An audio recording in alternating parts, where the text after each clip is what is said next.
Pemirsa Sekolah Birokrasi Channel, menarik kita bahas terkait dengan pertanyaan mengapa birokrasi pemerintah saat ini masih sulit menjadi birokrasi yang agile atau gesit, tangkas. Padahal saat ini kondisi di lingkungan yang dihadapi oleh birokrasi pemerintah itu sangat dinamis dan bahkan sulit diprediksi. Karena itu, untuk mensinkronkan antara lingkungan yang dihadapi yang menuntut banyak peran daripada pemerintah, dan secara internal pemerintah juga harus bisa mendesain birokrasinya yang juga responsif. Tentu bentuknya berupa birokrasi yang agile. Di dunia industri, organisasi yang agile ini merupakan suatu keharusan. Dan ini sudah cukup lama berlangsung, bahkan di sebelum era tahun 2020-an. Namun di pemerintahan ini terasa sulit sekali untuk menyesuaikan diri dengan model-model birokrasi yang juga agile. Pertanyaan penting dalam kaitan ini adalah mengapa kegesitan atau kelincahan itu penting di dalam mengelola birokrasi atau pemerintahan. Ya, karena kelincahan itu tidak hanya membantu birokrasi mampu menyesuaikan diri dari perubahan lingkungan yang bersifat eksternal, tetapi juga mampu membantu birokrasi menyesuaikan diri dengan kondisi perubahan-perubahan yang dituntut dan bersumber dari internal birokrasi itu sendiri. Karena itu, birokrasi dituntut untuk mampu bergerak dengan cepat dan mudah.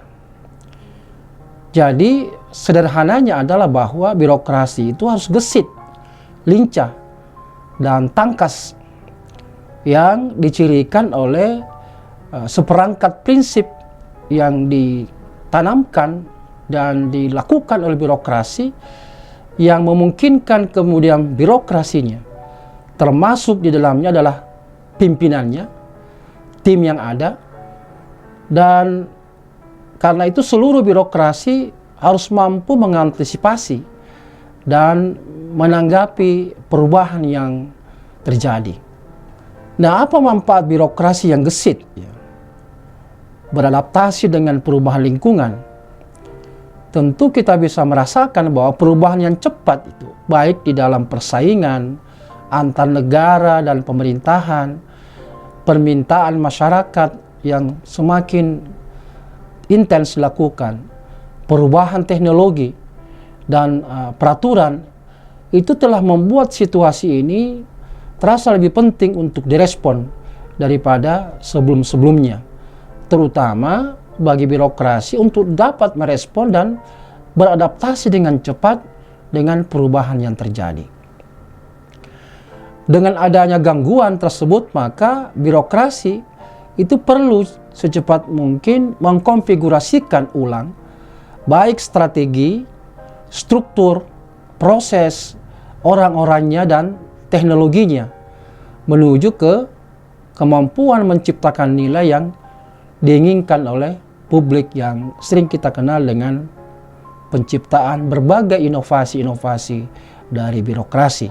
Sebaliknya, organisasi yang gesit itu ia dirancang tidak hanya untuk situasi yang stabil tetapi juga yang bersifat dinamis. Dan birokrasi ini merupakan sebuah jaringan tim di dalam budaya yang berpusat pada orang, yang beroperasi di dalam pembelajaran yang cepat dan pengambilan keputusan yang cepat. Siklus yang diaktifkan oleh bantuan teknologi dan dipandu oleh adanya kesamaan yang kuat, bertujuan untuk menciptakan nilai bersama bagi semua pemangku kepentingan, baik eksternal maupun internal birokrasi itu sendiri. Model operasi yang gesit seperti ini tentu memiliki kemampuan untuk dengan cepat dan efisien mengkonfigurasi ulang strategi, struktur, proses, orang-orang yang ada di dalamnya, dan teknologi yang dimiliki untuk membangun peluang penciptaan nilai dan perlindungan nilai, ya, sehingga organisasi yang gesit ini akan menambah kecepatan dan kemampuan beradaptasi, menciptakan sumber keunggulan terpenting dan kinerja yang tinggi di dalam kondisi yang sering kita sebut dengan kondisi yang volatil, ya, tidak pasti, kompleks, dan bahkan ambigu yang seringkali disingkat dengan VUCA. Mengapa penting sekali birokrasi yang agile di saat sekarang ini dan ke depan? Walaupun kita lihat bahwa peran dan fungsi pemerintah relatif tidak mengalami perubahan yang radikal, namun yang terpenting adalah justru bagaimana agar peran dan fungsi pemerintah dengan birokrasinya itu senantiasa memiliki relevansi dengan tuntutan perubahan yang kadang-kadang sulit untuk diprediksi. Nah, konsekuensi dari itu adalah bagaimana agar pemerintah terus berupaya melakukan redesign model dan struktur birokrasi yang digunakan. Jika tidak dilakukan, maka birokrasi sebagai mesin pemerintah justru akan menjadi kontraproduktif terhadap perannya di tengah-tengah masyarakat yang dilayaninya. Karena itu, saya kira perlu kita sesegera mungkin mempersiapkan diri. Terutama pemimpin di sini harus memiliki keterampilan yang relevan dengan kebutuhan birokrasi yang agile. Keterampilan yang saya maksud pertama itu bahwa pemimpin itu harus mampu melakukan penajaman terhadap fokus organisasi.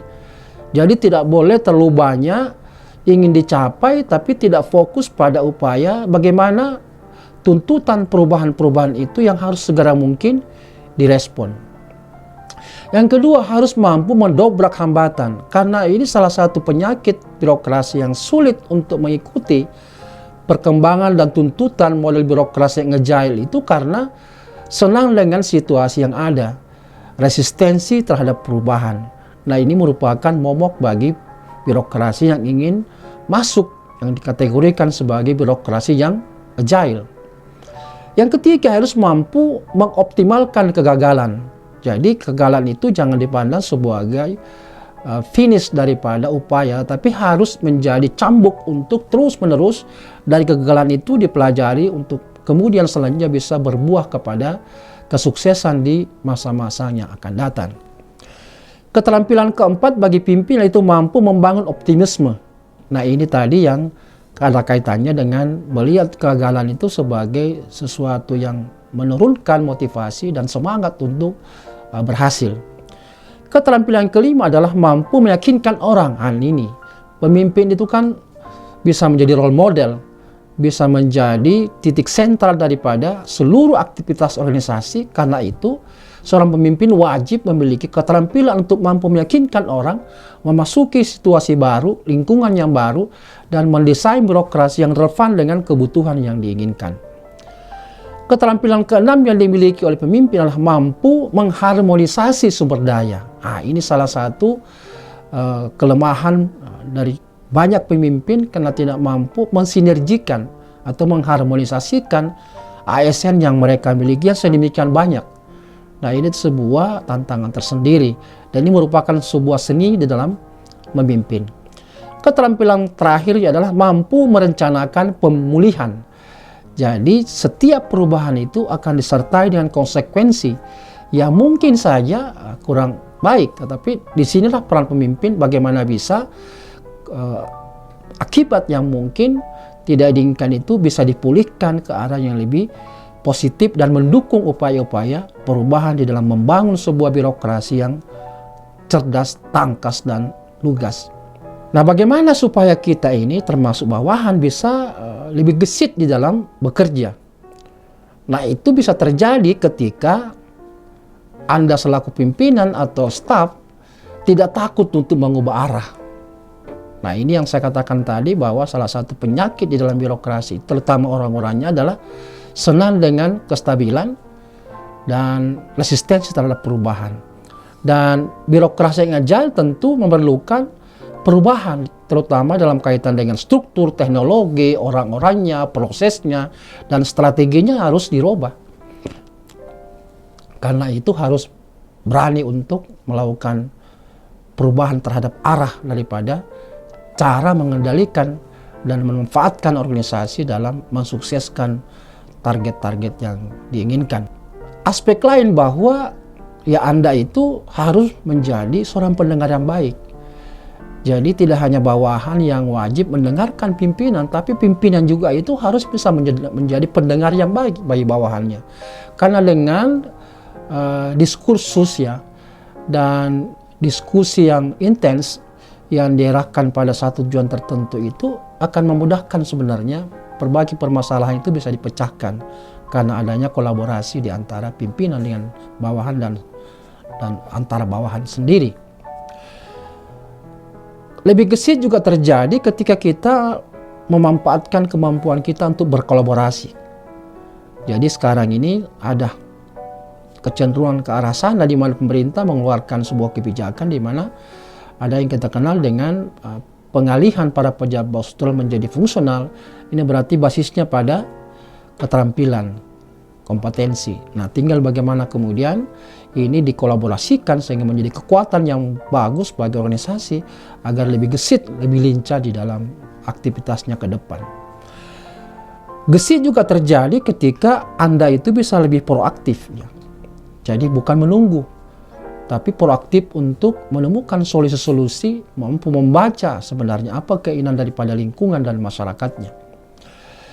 Berikutnya adalah perlu juga dibangun kapabilitas menjadi seorang komunikator yang bagus. Ide-ide yang bagus, tinggal ide yang bagus kalau tidak dikomunikasikan kepada yang lain. Karena itu kemampuan untuk bisa mengkomunikasikan apa yang menjadi gagasan, ide, kreativitas kita itu sangat membantu untuk bisa mengarahkan menjadi sebuah potensi yang besar bagi organisasi untuk lebih gesit ke depan.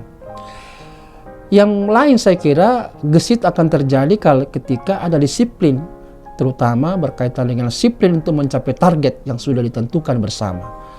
Juga gesit apabila setiap orang di dalamnya, tidak hanya pimpinan tapi staf juga harus tangguh menghadapi sedemikian banyak perubahan yang kadang-kadang sulit prediksi, tapi kita tetap tough untuk bisa handle kesemuanya itu sehingga berbuah pada pencapaian kinerja yang baik. Dan gesit juga terjadi ketika kita ini akan menjadi seorang yang menjadi pembelajar. Pembelajar tidak hanya dibutuhkan di saat tertentu, tapi pembelajar yang seumur hidup. Sehingga kita akan selalu memiliki kemampuan untuk beradaptasi dengan tuntutan-tuntutan yang muncul berkaitan dengan kepentingan masyarakat terhadap organisasi atau birokrasi yang kita kelola. Nah, pertanyaan yang penting dan sangat ingin kita pecahkan bersama adalah mengapa birokrasi itu sulit menjadi agile? Tentu ini sebagai sebuah birokrasi dengan kultur yang sudah lama berlangsung, maka peran pimpinan itu menjadi sangat penting. Karena itu untuk bisa merubah birokrasi ini menjadi agile, maka mindset birokratnya ya, terutama di level pimpinan dan bawahannya itu harus mampu bergeser dan mengikuti perubahan yang membutuhkan respon cepat.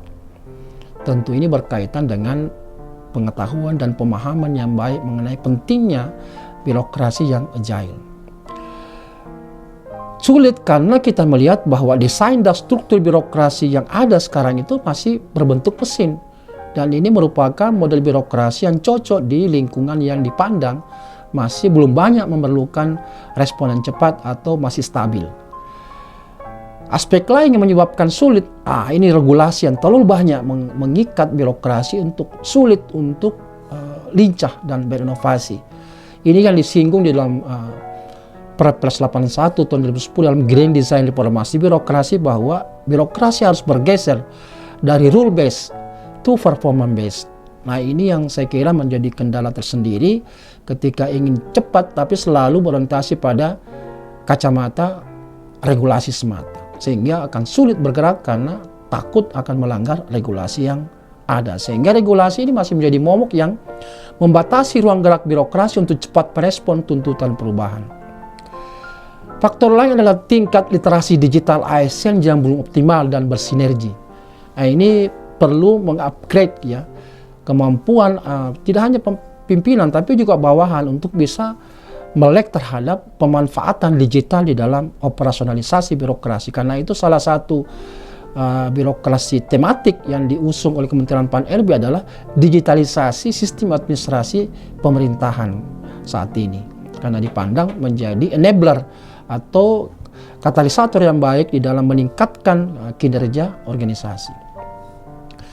Faktor lain adalah budaya organisasi yang belum mampu mendukung setiap kebutuhan perubahan. Artinya perlu dibangun budaya adaptif. Dan ini diperlukan dalam rangka ada gerakan bersama, ya, ada kecepatan bersama yang dimiliki oleh setiap individu yang menggerakkan aktivitas karya mereka itu yang berlangsung secara harmonis dan menjadi sebuah gerakan bersama untuk bisa merespon berbagai macam tuntutan, sehingga adanya keinginan agar respons tersebut bisa diciptakan melalui birokrasi yang agile. Dan terakhir adalah kapabilitas ASN yang sebagian besar masih bermindset lama, artinya tidak berkeinginan kuat untuk mau berubah. Terutama ini di generasi yang kita kategorikan sebagai generasi baby boomers atau generasi X. Sangat berbeda tentu dengan generasi milenial yang secara perlahan itu menggantikan posisi-posisi pegawai yang sudah pensiun lebih dini. Nah, inilah saya kira penting untuk diperhatikan agar ditanamkan bahwa saat ini dan ke depan corak birokrasi kita sudah harus birokrasi yang agile. Mudah-mudahan apa yang saya sampaikan ini bisa bermanfaat dan menggugah kita semua, apalagi sebagai praktisi di bidang birokrasi, untuk secara perlahan ada gerakan bersama untuk mengubah birokrasi kita ke birokrasi yang agile. Demikianlah tema kita kali ini, dan sampai jumpa dengan tema yang lain. Salam reformasi birokrasi.